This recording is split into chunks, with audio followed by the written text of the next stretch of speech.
Assalamualaikum dear students, welcome to a new classic video। इस video के अंदर मैंने आपको ये बताना है कि आपने अपना टॉपिक रिसर्च टॉपिक किस तरह से डिसाइड करना है।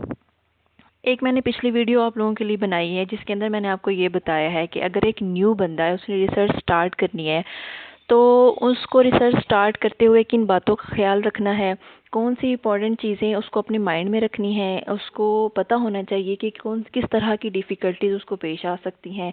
ये सारी चीज़ें उसको देखने के लिए एक मैंने वीडियो बनाई है, वो आप ज़रूर देख लीजिएगा। अगर आप लोगों ने नहीं देखी तो उसका मैं लिंक डिस्क्रिप्शन में दे दूँगी, आप यहाँ से उसको देख सकते हैं। वो बहुत इम्पॉर्टेंट वीडियो है रिसर्च स्टार्ट करने वालों के लिए, जो न्यू रिसर्चर्स हैं उनके लिए। अच्छा, यहाँ पे ये जो वीडियो है इसके अंदर मैंने आपसे ये कहा तो था कि मैं आपको ये बताऊंगी कि हम अपना रिसर्च टॉपिक किस तरह से चूज़ कर सकते हैं। लेकिन रिसर्च टॉपिक को चूज़ करने से पहले और भी बहुत सारी फॉर्मेलिटीज़ हैं जिनको पूरा करना है एक न्यू रिसर्चर को। वो फॉर्मेलिटीज़ ये हैं कि जब मैंने रिसर्च स्टार्ट की थी तो मेरे लिए सबसे बड़ा चैलेंज ये था कि मैंने अपना टॉपिक किस तरह से सिलेक्ट करना है। कोई भी न्यू रिसर्चर है जो भी काम अभी शुरू करने जा रहा है या जिसने सोचा है रिसर्च स्टार्ट करने के बारे में, उसके लिए सबसे बड़ा चैलेंज और सबसे बड़ी डिफ़िकल्टी ही ये है कि उसने अपना टॉपिक किस तरह से सिलेक्ट करना है, जिसके ऊपर उसने काम करना है, जिसको आगे उसने फर्दर लेके जाना है, वो टॉपिक उसने किस तरह से सिलेक्ट करना है। जब मैंने रिसर्च स्टार्ट की थी, अगर मैं आपको अपना एक्सपीरियंस बताऊं तो मुझे काफ़ी सारे मंथ इस बात पे लगे थे कि मैं किस चीज़ के ऊपर काम करूं, किस चीज़ को लेके चलूं, कौन सा टॉपिक हो जो जिसके ऊपर मैं काम करूं। तो हर रोज़ गूगल चेक करना, हर रोज़ गूगल खोलना, चीज़ें देखना, पेपर्स पढ़ना, टॉपिक्स के बारे में सोचना, लेकिन मैं टॉपिक डिसाइड नहीं कर पाई थी। बहुत मंथ मुझे इसके ऊपर लगे, बहुत दिन नहीं, बहुत मंथ लगे। तो सबसे बड़ा चैलेंज ये है कि आप अपना टॉपिक किस तरह से सिलेक्ट करेंगे, क्योंकि जब आप गो थ्रू हो जाते हैं, जब आप काम करना शुरू हो जाते हैं तो फिर चीज़ों की समझ आने लग जाती है। स्टार्ट करना ही थोड़ा मुश्किल होता है कि आपने किस चीज़ के ऊपर काम करना है। कुछ एक ड्रॉबैक ये भी है कि हम ठीक तरह से गाइड नहीं किया जाता कि आप लोग किस तरह से अपना एक वो बना के सीन सिनेरियो, तो किस तरह से आप अपना टॉपिक सेलेक्ट करें। कोई प्रॉपर गाइडेंस नहीं है, कोई कुछ इस तरह से बताया नहीं जाता। तो मैं अगर आपके साथ आप अगर मेरे साथ रहेंगे तो ये वीडियो आप लोगों के लिए बहुत सारी इन्फॉर्मेटिव हो सकती है, इसलिए कि मैं आप लोगों के साथ अपने एक्सपीरियंसेस शेयर कर रही हूँ। जो मैंने किया, जो मैंने सीखा, जो खुद से जो मेरे साथ हुआ, वो मैं आपके साथ शेयर करूँगी, जो डिफ़िकल्टीज़ मुझे पेश आई। तो अगर आप मेरे साथ रहेंगे, ये वीडियोस देखते रहेंगे, तो उम्मीद करती हूँ कि बिल्कुल भी आपको कम से कम वो प्रॉब्लम्स फेस नहीं करने पड़ेंगे जो मुझे प्रॉब्लम फेस करने पड़े। जब हम अपना टॉपिक डिसाइड करने की बात करते हैं तो उससे पहले बात ये आती है कि हमें बहुत सारी चीज़ों को अपने माइंड में रखना है। टॉपिक डिसाइड करने से पहले पहले जो टॉपिक डिसाइड करने से पहले की जो इम्पोर्टेंट चीज़ें हैं उनको अगर अपने हम माइंड में रखें तो वो ये है कि हमें सबसे पहले अपना हम बहुत सारी फील्ड्स हैं जिनके अंदर हम रिसर्च कर सकते हैं, तो हमें सबसे पहले अपना फील्ड डिसाइड करना है। हमने किस फील्ड के अंदर हम अपना काम कर सकते हैं, किस फील्ड के अंदर हम रिसर्च कर सकते हैं, वो हमने सबसे पहले चूज़ करनी है। उसके बाद हम आते हैं टॉपिक की तरफ। तो सबसे पहले हम इसको डिस्कस कर लेते हैं। इस वीडियो के अंदर आज मैं आपको ये बताऊंगी कि हम अपना फील्ड किस तरह से सिलेक्ट करते हैं, फील्ड कितने टाइप्स की होती हैं और उन फील्ड्स के अंदर क्या डिफरेंस है और उनकी इम्पोर्टेंस क्या है और आप कहाँ पे सूटेबल हैं। तो जी, हमने ये डिसाइड करना है कि हमारा फील्ड क्या होना चाहिए जिसके अंदर हम काम कर सकते हैं, रिसर्च का फील्ड क्या होना चाहिए। तो रिसर्च का फील्ड आपने जब फाइंड आउट करना स्टार्ट करना है तो उसके लिए आपको सबसे पहले अपना इंटरेस्ट फाइंड आउट करना है। आप किस फील्ड के अंदर आपको लगता है कि आपका इंटरेस्ट है और आप इस फील्ड के अंदर काम कर सकते हैं, वो आपने अपने अंदर की एक चीज़ जो है, अपने अंदर का एक इंटरेस्ट जो है वो आपने फाइंड आउट करना है। जब तक आप अपने अंदर का इंटरेस्ट तो फाइंड आउट कर लेंगे, लेकिन जब तक आपको फील्ड्स के बारे में नॉलेज ही नहीं होगा कि ये फील्ड्स कितनी तरह की होती हैं और कौन कौन सी फील्ड्स हैं जिनके अंदर हम रिसर्च कर सकते हैं, तो तब तक आप अपने इंटरेस्ट को भी फाइंड आउट नहीं कर सकते। तो ये आपके लिए जानना पहले ज़रूरी है कि फील्ड्स किस तरह की होती हैं, कितने टाइप्स की होती हैं और उनके अंदर हम किस तरह का काम कर सकते हैं। तो ये तो आपको बात क्लियर होगी कि आपने अपना इंटरेस्ट फाइंड आउट करना है। इंटरेस्ट फाइंड आउट करना इसलिए भी ज़रूरी है कि जब आप अपनी इंटरेस्ट की चीज़ के अंदर काम करेंगे तो वो आपको काम नहीं लगेगा, वो आपको इंटरेस्ट होगा उसके अंदर, वो आप शौक़ से करेंगे तो वो आपको थकाएगा नहीं कभी भी। मसलन अगर मैं आपको एक मिसाल देती हूँ, एक छोटी सी एग्जांपल है कि अगर आप जॉब करते हैं तो वो अगर आप तो मजबूरी के तहत कर रहे हैं कोई भी जॉब या कोई भी काम कह लें, अगर आप तो मजबूरी के तहत वो काम कर रहे हैं तो वो आपको थका देगा, वो जॉब आपको थका देगी, वो काम आपको थका देगा, उससे आप फेड अप हो जाएंगे। अगर वही जॉब या वही काम आपका शौक़ है, आप उसको शौक़ के तौर पर कर रहे हैं तो वो आप उससे थकेंगे नहीं। हर रोज़ एक नया इंटरेस्ट डेवलप होगा उसके अंदर आपका और आप उससे कभी भी फेड अप नहीं होंगे। तो इसलिए रिसर्च ये तो एक दो दिन का काम तो नहीं है, इसके साथ तो आपको साल भी लग सकता है, 2 साल भी लग सकते हैं। तो आपने अपना इंटरेस्ट फाइंड आउट करना है। इंटरेस्ट फाइंड आउट करना इसलिए ज़रूरी है कि आप इसको लेके इसके साथ चल के काम कर सकें, आपको ये थकाए नहीं, आपको ये फेड अप नहीं करे, आपका माइंड इससे स्टक नहीं होना चाहिए, आपको साथ चलना चाहिए इसके। तो इसलिए आपने अपना इंटरेस्ट फाइंड आउट करना है, जो कि बहुत ज़रूरी है। अच्छा, अब आपको इसके बारे में नॉलेज होना चाहिए कि फील्ड्स कितनी तरह की होती हैं जिनके ऊपर आप रिसर्च कर सकते हैं। टू जो मेन टाइप्स हैं फील्ड्स की जिनके अंदर आप रिसर्च कर सकते हैं। आगे इन फील्ड्स के अंदर भी ढेर सारी टाइप्स आ जाती हैं, ढेर सारी फील्ड्स हैं, लेकिन जो दो मेन टाइप्स होती हैं ना रिसर्च की, वो एक तो आपके पास होती है प्रैक्टिकल होता है, ठीक है, जिसके अंदर आपने एक्सपेरिमेंट परफॉर्म करना होता है कोई भी, और दूसरा होता है थ्योरेटिकल, जिसके अंदर आपने कोई भी थ्योरी देनी होती है। अब यहाँ पे चीज़ ये है कि आपने अपना इंटरेस्ट फाइंड आउट करना है। कुछ लोग होते हैं कि जब तक वो अपने हाथ से कुछ बना नहीं लेते और बना के कुछ उसका अपने हाथ से कोई एक्सपेरिमेंट करते हैं, उसको इस सोल्यूशन को इस सोल्यूशन में डाला, उधर से इसको इसमें डाला, तो ये हमारे पास एक प्रोडक्ट बना। जब तक ये उनके हाथों से करने के बाद कोई चीज़ उनको हासिल नहीं हो जाती, तब तक उनके अंदर वो सुकून नहीं आता है, वो उससे सेटिस्फाई नहीं होते, वो सेटिस्फेक्शन लेवल उनको नहीं मिलता। तो ये बहुत ज़रूरी है, आप लोगों ने ये फाइंड आउट करना है। अगर तो आपका इस तरह से गुजारा होता है, या फिर कुछ लोग इस तरह होते हैं कि उन्होंने अगर एक वो थेरी दे देते हैं, अगर वो थेरी दे के उनका सेटिस्फेक्शन लेवल ये है कि अगर वो एक थेरी देते हैं कि अगर हम इस सोल्यूशन को इस सोल्यूशन के साथ मिलाते हैं तो हमारे पास ये प्रोडक्ट बनेगा, ये एक वो थेरी दे देते हैं। यहाँ पे उनका सेटिस्फेक्शन लेवल है कि वो सेटिस्फाई हो गए हैं इतनी थेरी दे के। तो कुछ लोग ये हैं कि जैसे मैंने पहले बताया कि अगर हम वो अगर पे नहीं जाते, वो सोल्यूशन को दूसरे सोल्यूशन में मिला के देखते हैं कि ये प्रोडक्ट बन रहा है या नहीं बन रहा, तो उनका अपना सेटिस्फेक्शन लेवल है। तो अब आपको ये देखना है कि आप किस कैटेगरी के अंदर लाई करते हैं, या तो आप थेरी दे के सेटिस्फाई हैं, या फिर आप प्रैक्टिकल परफॉर्म करके सेटिस्फेक्शन मिलती है आपको। तो अगर आप इस टाइप के हैं कि आपको प्रैक्टिकल परफॉर्म करके सेटिस्फेक्शन मिलती है, अपने हाथ में जब आप प्रोडक्ट को हासिल कर लेते हैं तब आपको सेटिस्फेक्शन मिलती है, तो देन आपको एक्सपेरिमेंटल रिसर्च की तरफ जाना है। और अगर आप सिर्फ थेरी दे के कि अगर हम इस चीज़ को इस चीज़ में मिलाते हैं तो हमारे पास ये बन जाता है, ये थेरी दे के अगर आप सेटिस्फाई हैं तो आपको थ्योरेटिकल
तो ये आपकी अपनी चॉइस है कि आपने कौन से फील्ड को सिलेक्ट करना है अपनी रिसर्च के लिए।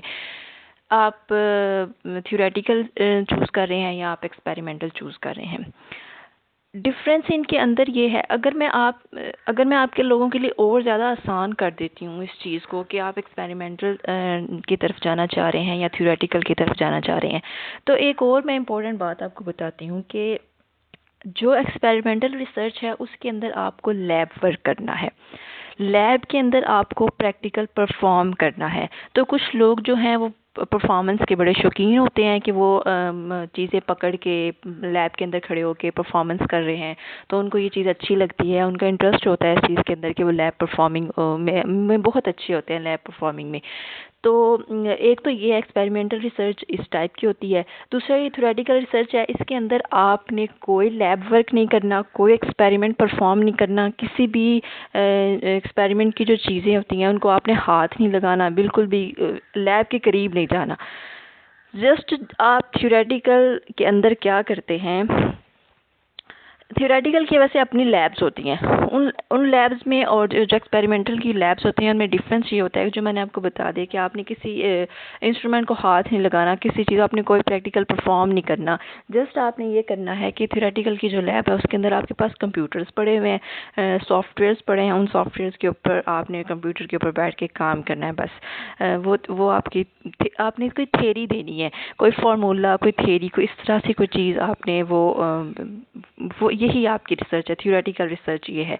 अब अगर हम बात ये करते हैं कि इन दोनों के अंदर डिफरेंस क्या है, थ्योरेटिकल फील्ड के अंदर, थ्योरेटिकल रिसर्च के अंदर और एक्सपेरिमेंटल रिसर्च के अंदर डिफरेंस क्या है, क्योंकि मैंने आपको यही तो बताना है कि आप अपनी फील्ड किस तरह से सिलेक्ट करेंगे और आप अपनी फील्ड के दरमियान डिफ्रेंशिएट करके मैं आपको बता रही हूँ दो फील्ड्स के दरमियान, ताकि आपको पता होना चाहिए कि हमारे लिए ईजी या सूटेबल या हमारे इंटरेस्ट के अकॉर्डिंग कौन सी फील्ड है जिसको हम सेलेक्ट कर सकते हैं।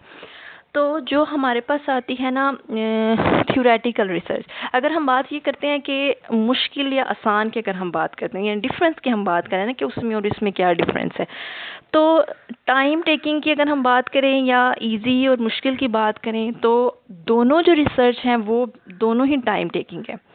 दोनों के लिए हमें पेशेंस चाहिए, दोनों ही टाइम टेकिंग है, और दोनों ही हम ये नहीं कह सकते कि ये वाली रिसर्च आसान है, मतलब इसको हमने कंप्यूटर पे बैठ के करना है, जस्ट ये तो इधर से मिलाया, उधर चला गया, उधर से फार्मूला लिया, उसको इसके साथ लगा दिए हम।